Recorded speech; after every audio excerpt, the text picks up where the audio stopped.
Hi there, this is Just Nigeria. Coming up, mixed reactions as Nigeria's land borders remain shut. This ongoing partial border closure is in the interest of national security and economy. This is too cost. Market people, we are crying. This is too cost. And the small town in Kenya where sexual assault is on the rise and justice denied victims. Plus, hello, my name is Eniola. Check me out. The techpreneur giving young tech startups a platform to showcase their works at the global level.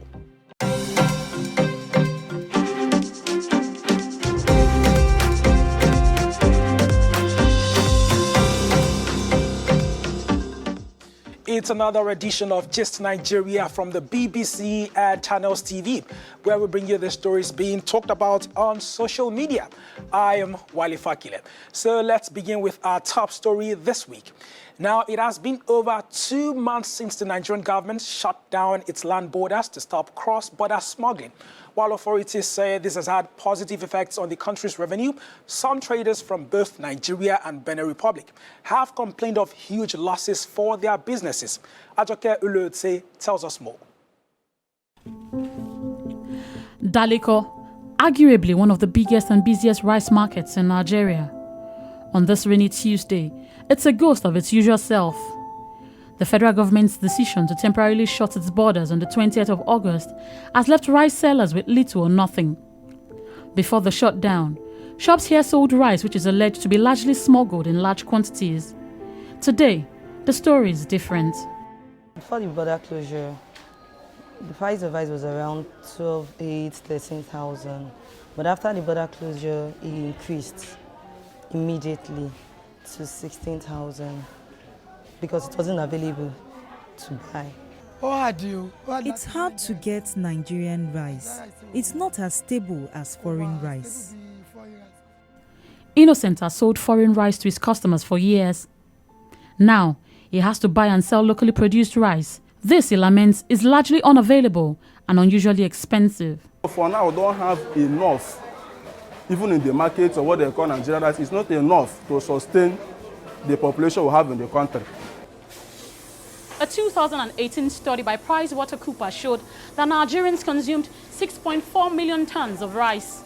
Out of this quantity, 3.7 million tons was produced locally. Smuggling activities are reported to have breached the 2.7 million tons gap. But now that the borders are shut, where's this huge deficit expected to come from? We are no more going to depend on imported rice. That is real. And I think if people are thinking that we are joking, we are not joking about that. Most of the rice that are being imported are even expired rice. They are not supposed to be good for human consumption. But what is happening is that you overload this country with all kinds of dangerous foods. Do you think that we shut the border a little too early because on the streets people are complaining that they are not getting enough Nigerian rice? They will get it, don't worry. They will get it. But what will happen before they get it? There are other substitutes. Are we made to eat rice only in this country? No, there are other food items. We have sorghum, we have millet, we have yams, we have beans. And honestly, when you are talking of rice only, when did rice even become a national food in this country? The most food every family eats is rice. So the rice is not circulating now. While the Nigerian government claims it may have found a way to increase the quantity of rice production, it may fall behind in meeting demands for poultry meat, especially turkey. As at 2018, the Food and Agriculture Organization of the United Nations put Nigeria's poultry production at 454 billion tons of meat and 3.8 million eggs per year, with an average population of 180 million birds. Sounds like much, right? But this is just for chicken. The Cameroon market here in Ijora, Lagos, is one of the places you can buy your chicken, turkey, and fish. But today, I can't even get a kilogram of turkey. And sellers tell me even the chicken is pricey. What government is supposed to do? It's supposed to have farms. They're supposed to empower people to create more farms in order for people to be going there and purchase those chicken. But it's not there. So it's really affecting the markets. And it's even affecting consumption. Here at this market in Otako, in the FCT, you are likely to find a kilogram or two of turkey. But sellers claim the prices are skyrocketing every day. 1 kilo is 1,004. Fish, 1 kilo, 1,002, 1,000. Chicken, 1,002. Now, we know they put the see and they buy again. How are Nigerians expected to get their turkey? Go back to those years. Why did you see turkey in Nigeria? Turkey is an elitist. The real thing, you talk our local chickens, our local guinea fowls, and other local birds. But even with the chicken, Yes. Marketers would say that they are putting up money, but they can't get enough to satisfy customers. No, madam. I think if you are going to make a real research, you go to the market across this country.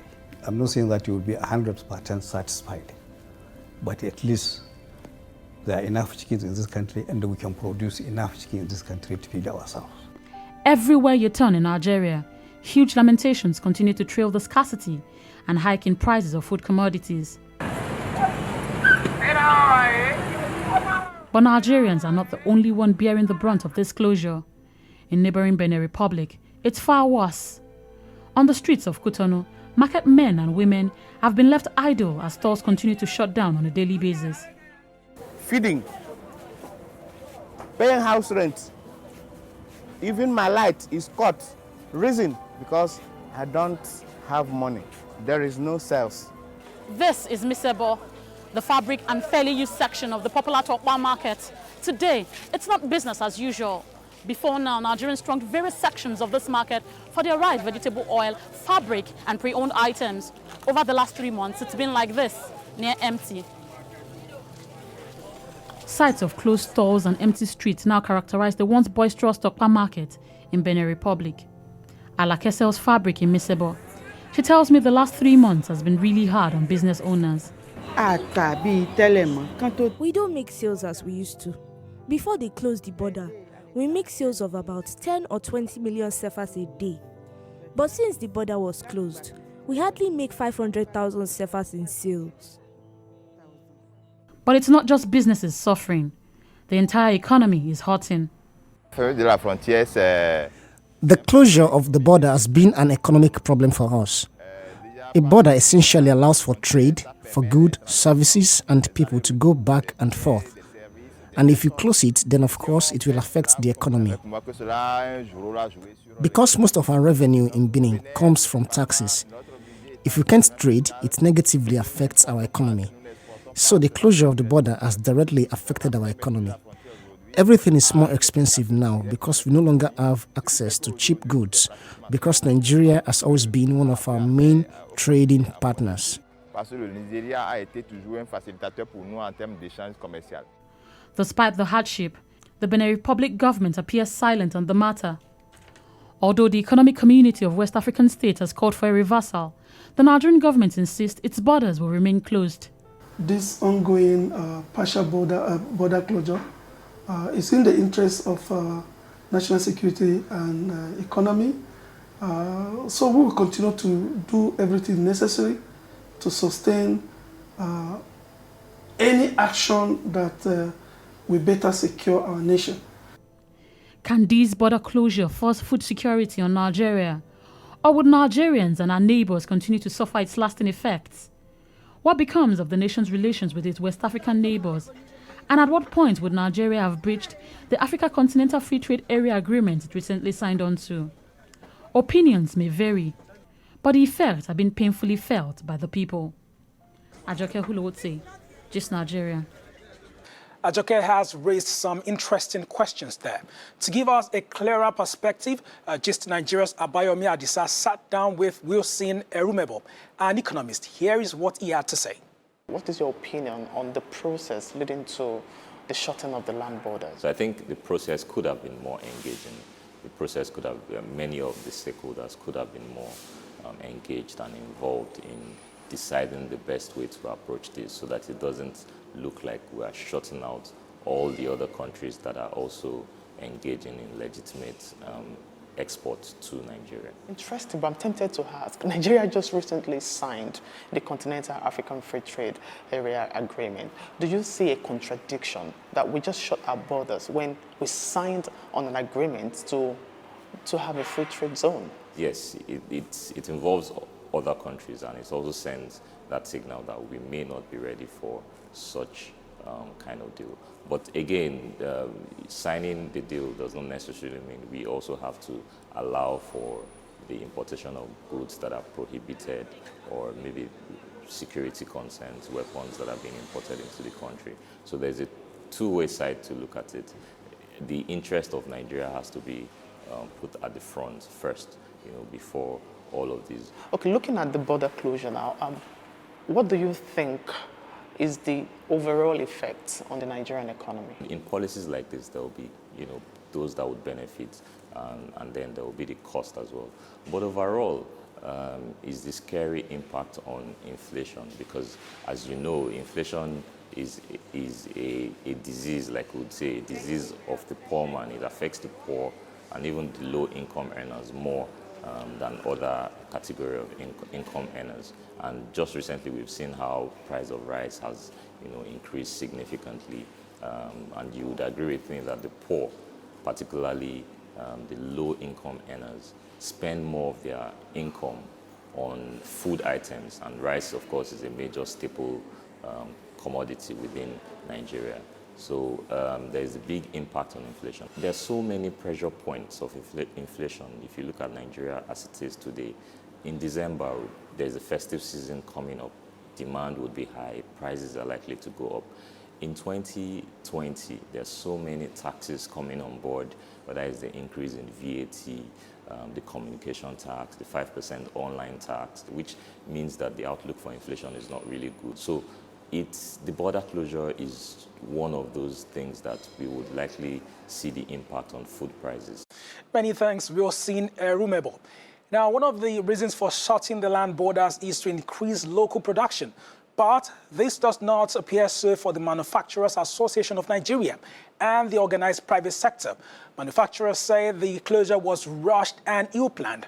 The BBC's Nkechi Ogbonna had a chat with Mansour Ahmed, the president of the association. I think two things really affect manufacturers. One is the lack of preparedness. I believe that if there had been some consultation which would have enabled our members to see what they can do to alleviate some of the difficulties that subsequently were caused by the sudden closure, perhaps that would have reduced the pain. Secondly, initially, as you recall, we were told that it was going to be a temporary arrangement, maybe for about 4 weeks or something. But then now it is assuming an indefinite status. And I think that is really causing concern because, frankly, this will disrupt the businesses of many of our members that have been legitimately exporting some of their products across the region, or indeed importing inputs from parts of the region. Closing the borders is not an ultimate solution. It's certainly not a sustainable solution. So our hope is that there will be some consultation to try and find a way in which the situation can be managed in a way that creates the least damage to our economy, and particularly to the operations of our members. Certainly in the textile sector, in the food and beverages sector, we've seen a lot of problems. Even in the cement sector, some of our cement manufacturers have been exporting quite a substantial quantity of cement. So we are also losing foreign exchange, by the way, because we're not exporting when we should export. The earlier we sit down with these countries and negotiate workable solutions, the better. Mansour Ahmed there, the president of the Manufacturers Association of Nigeria. Now, still on the border closure, it's not all gloom and doom. The BBC visited some rice millers in Kano, and it appears the closure has had some positive effects on their businesses. We are not praying for the government to open the border at the end of the December or whatever time, depending on how the economy is going to be. Because by the time they open it, even if they open it, we are equipped now. That initially, before the closure, we are able to produce like 30 tons of rice per month, being a small-scale industrial estate company. But now, with the border closure, we are able to be producing like 1,200 tons of rice monthly. Some positives of the border closure. But has this closure affected you in any way? Let us know on Twitter at Gist Nigeria TV. Still ahead here on Gist Nigeria. We'll show you how patriarchy fuels injustice for sexual assault victims in Busia, Kenya. After this break. Welcome back to Gist Nigeria from the BBC and Channels TV. I am Wale Fakile. Thanks for staying with us. Coming up in a moment. The entrepreneur giving tech startups a boost to share their success with the rest of the world. But first, in Busia, Western Kenya, sexual violence has become an epidemic, with cases more than doubling in the past year. But most victims aren't getting justice since their families prefer to reach out-of-court settlements with offenders. The BBC's Mercy Juma traveled to Busia to find out what's going on. Mary, not her real name, goes about her daily chores.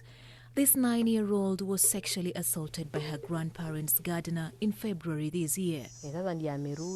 I spoke to Mary's grandmother, who asked not to be identified. In hospital, she was given medication to take for 28 days to prevent HIV infection. Mary's case is one of many in this part of Kenya. This is Busia, a bustling town sitting in the border with Uganda. Business is thriving here, but this is also a highly patriarchal society where women have no say on many social issues. Over the past year, cases of sexual assault against girls and women have more than doubled. These should be handled by the courts, but in reality, out-of-court settlements are the norm, where the victims' voices are ignored. If we arrest that man and he dies in police custody, they will say I am the cause. The curse will remain here. We would rather talk, we agree upon ourselves, and the matter ends here. Even when you walk in the village, the people point fingers and say, why have you arrested someone else's son? Yet the girl is okay and has no complications. All blame comes back to me. I have come to a home where there is a family meeting going on to solve a sexual assault case at the family level. In this instance, the victim and the offender are immediate cousins. Paul and Peter, not their real names, are brothers. Paul's 23-year-old son sexually assaulted Peter's 15-year-old daughter. He took her to a sugarcane plantation and raped her.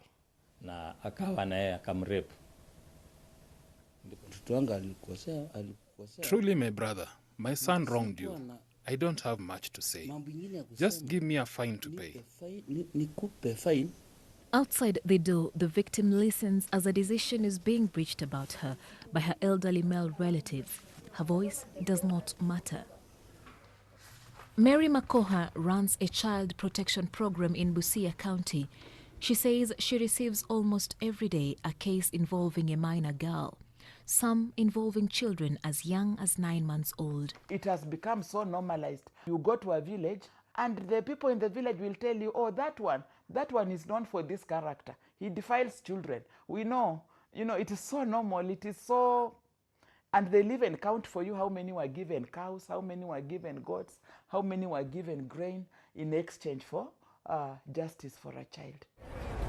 Police say their efforts to help victims get justice are many times frustrated by uncooperative family members of the victims. The cases which are investigated and taken to court, the ones which go up to the conviction is 3 out of 10.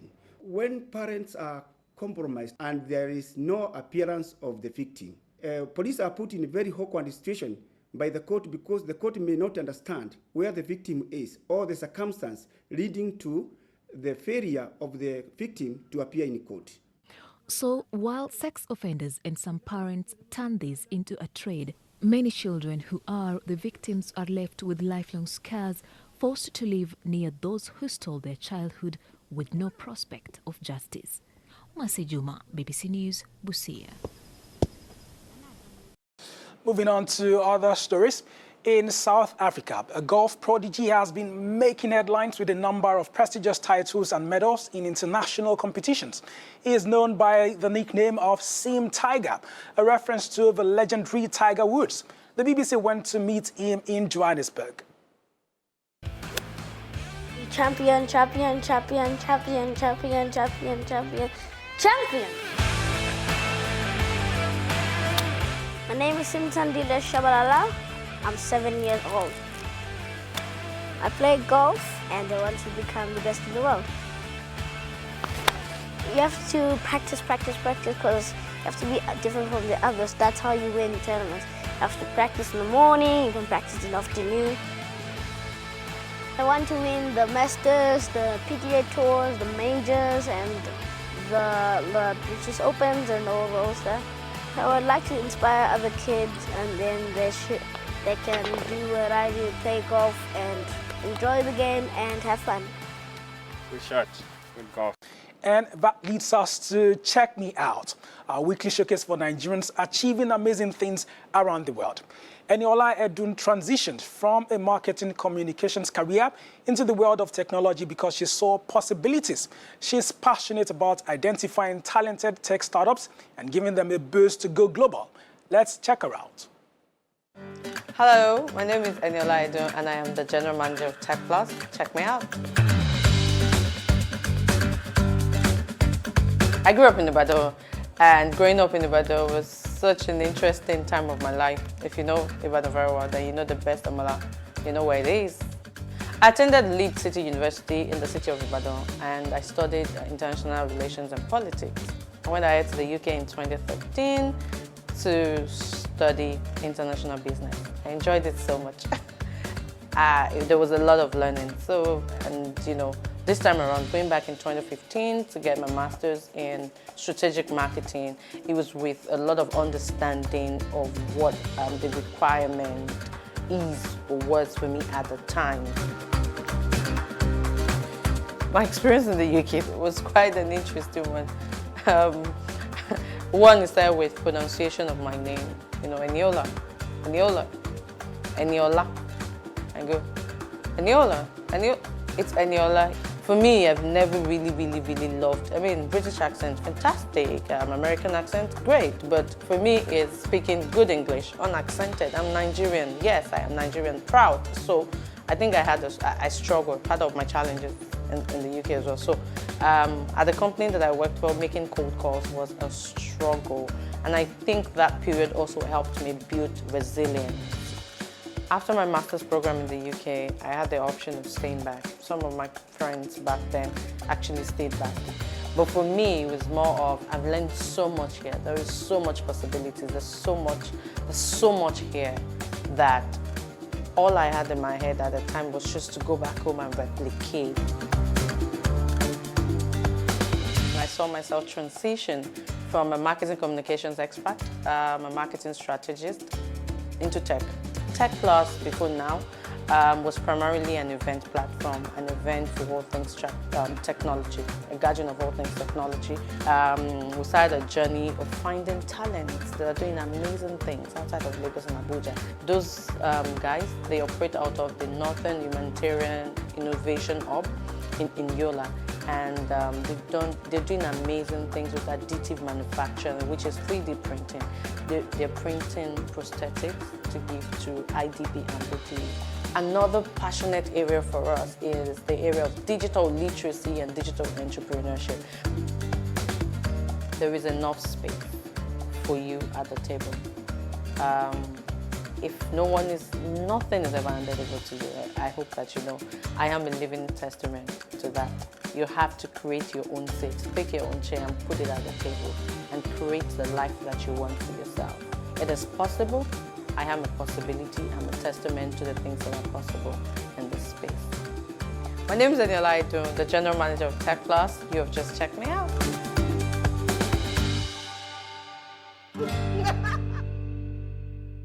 Impressive. Let's now take a reminder of our top story today. Mixed reactions trail the decision of the federal government to shut down the country's land borders. This ongoing partial border closure it's in the interest of national security and economy. This is too cost. Market people, we are crying. This is too cost. Do join us next week where we'll be checking out Wendy Okolo, an aerospace engineer at the Intelligence Systems Division at NASA, and the first black woman to obtain a PhD in aerospace engineering from the University of Texas at Arlington. That's where we are wrapping up the program today, but we want you to keep in touch, so connect with us on Twitter at Gist Nigeria TV. You can also get more updates from bbc.com/Africa and channelstv.com. Thanks a lot for staying with us. I am Wale Fakile. Goodbye.